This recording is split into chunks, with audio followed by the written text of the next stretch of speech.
19 मार्च म्हणजे गुढीपाडवा आणि गुढीपाडवा झाला की त्याच्यानंतरचा एक दिवस गेल्यानंतर म्हणजे 21 आणि 22ला आमच्या येणेरे गावची यात्रा आहे.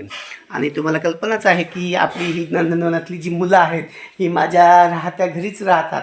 आणि तुम्ही पाहताय की खरं तर गावची यात्रा म्हणजे प्रत्येक गावकऱ्याला किंवा नागरिकाला एक आनंद असतो आणि खरं तर शाळेत जाणाऱ्या मुलांना जास्त आनंद असतो.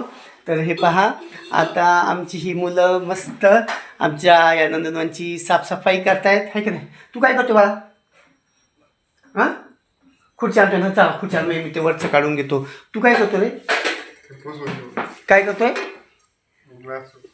हां, मग सगळ्यांना निमंत्रण दे, चल आपलं यात्रेला या म्हणून सांग.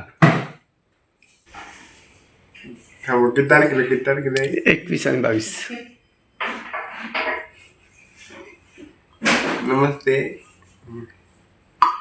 नमस्ते. 21 आणि 22 तारखेला यात्रा आहे. सगळ्यांनी येणेरला यात्रेला या.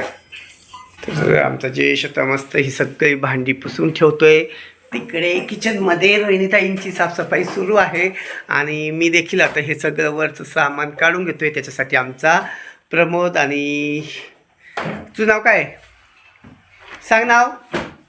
हा आमचा सुदीप आहे. हे दोघे जाऊन मला खुर्च्या वाहू लागतात. तुम्ही खुर्च्या घेऊन या बाळा, म्हणजे मी पटकन काढून घेतो.